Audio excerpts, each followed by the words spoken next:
Welcome to Savannah, Georgia, where Spanish moss drips from ancient oak trees, ghosts are more common than mosquitoes, and Southern charm isn't just a cliché, it's a way of life. Founded in 1733, Savannah is one of the oldest cities in the United States, and let's be honest, it's aged like fine wine. Whether you're here for the history, the food, or just to get lost in its picturesque squares, Savannah's got something for everyone. And speaking of squares, this city has 22 of them, each one like a little green jewel set among historic homes and cobblestone streets. Ready to dive into the magic of Savannah? Then lace up those walking shoes and start exploring. First stop of this walking tour is Forsyth Park, the crown jewel of Savannah's public spaces. If Savannah had a beating heart, this would be it. Spanning 30 acres, this park is where the city comes to stretch its legs, sip sweet tea, and bask in the southern sunshine. And of course, we can't talk about Forsyth Park without mentioning the famous Forsyth Fountain. Modeled after a fountain in Paris, because Savannah likes to keep things classy, this water feature has been photobombing weddings, selfies, and picnics since 1858. Take a leisurely stroll through the park's winding paths, or just find a bench under the shade of an oak tree and people watch. You'll see everything from joggers to street performers to the occasional ghost hunter. Next up, head north on Bull Street for about 10 minutes, traversing Monterey Square, until you reach Madison Square.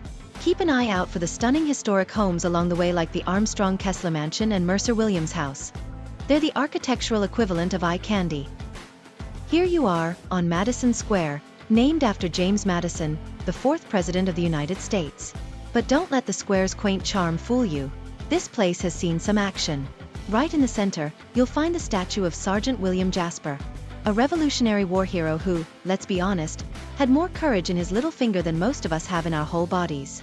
Surrounding the square are some of Savannah's most haunted houses, including the infamous Sorrel-Weed House. If you're into ghost stories, this is the place for you. But even if you're a skeptic, you can still enjoy the beautiful architecture and the lush greenery that makes this square one of Savannah's favorites. When you're done exploring historic houses and green squares, it's time to visit the awe-inspiring Cathedral Basilica of St. John the Baptist. To get there, simply head east on Harris St. After 5 minutes of walking, you'll soon find yourself captivated with this architectural beauty. As you approach the Cathedral Basilica of St. John the Baptist, you might start questioning whether you've somehow been transported to the cobblestone streets of a European city. It's a fair assumption. This cathedral is a slice of old-world grandeur nestled right here in Savannah. Those twin spires, reaching skyward like two Gothic exclamation points, make it impossible to miss. And the intricate Gothic revival design is like something straight out of a medieval architect's dream journal. This cathedral isn't just another pretty building. It's a jaw-dropping, awe-inspiring marvel that's earned its nickname as the Sistine Chapel of the South. And trust me, it lives up to the hype. When you step inside, prepare to have your breath taken away by the kaleidoscope of colors streaming through the stained glass windows. Each pane is a masterpiece in its own right, depicting scenes that are as vivid as they are meaningful, with every ray of light illuminating stories from centuries past. But the beauty here isn't just skin deep. The Cathedral Basilica of St. John the Baptist is more than a place of worship. It's a living, breathing testament to the faith, artistry, and sheer determination of the generations who've called Savannah home. Every detail, from the soaring arches to the finely crafted woodwork, tells a story of devotion and craftsmanship that's been lovingly preserved for over a century. It's not just a building, it's a sacred space where history and spirituality intertwine, creating an experience that's as deeply moving as it is visually stunning. From the spectacular basilica, you'll be back to exploring an open square again. This time, it's Chippewa Square, the most famous square in Savannah, thanks in no small part to a certain movie about a man named Forrest and a box of chocolates. To get there, head north on Abercorn Street and turn left on Perry Lane. Then take a right on Bull Street.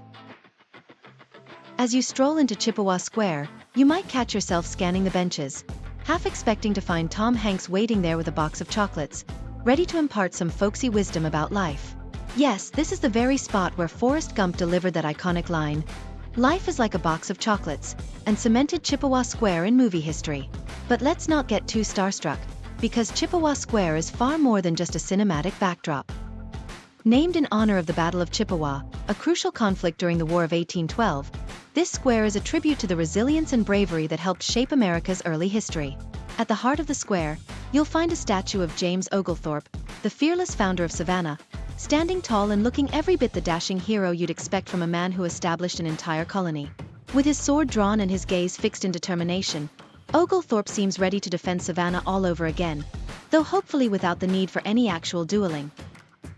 The square is surrounded by some of the city's most beautiful historic buildings, including the First Baptist Church and the Savannah Theatre, which we'll visit next since it's located right next to Chippewa Square. The Savannah Theatre is not just a theater. It's a piece of living history. Established in 1818, this is one of the oldest continually operating theaters in the United States. Over the years, it has seen its fair share of famous faces, from silent film stars to Broadway legends. The theater's Art Deco exterior, complete with a brightly lit marquee, is a beacon for anyone looking to experience the best of Savannah's entertainment scene. Inside, you'll find a cozy auditorium that feels like a step back in time, where you can catch a live show that will make you laugh, cry, or tap your feet. All in the space of a couple of hours. Whether it's a musical, a comedy, or a dramatic play, the Savannah Theatre has something for everyone. After immersing in the entertainment scene in Savannah Theatre, you're off to the next destination, Colonial Park Cemetery. To get there, just head west along Hull Street, but watch your step. This is where the ghosts of Savannah come out to play. If you've got a taste for the macabre, Colonial Park Cemetery is where Savannah's history gets a little darker. Established in 1750, this cemetery is the final resting place for some of the city's most notable and notorious residents. As you wander through the rows of weathered tombstones, you might notice that some of the dates and names have been tampered with. That's because during the Civil War, Union soldiers camped here and had a bit of fun with the headstones, because apparently, desecrating graves was their idea of a good time. But all jokes aside, this cemetery is a fascinating glimpse into the past. From the yellow fever epidemic that claimed so many lives to the duels that left more than a few men 6 feet under. Just be sure to keep an eye out for any lingering spirits. They're known to make an appearance from time to time.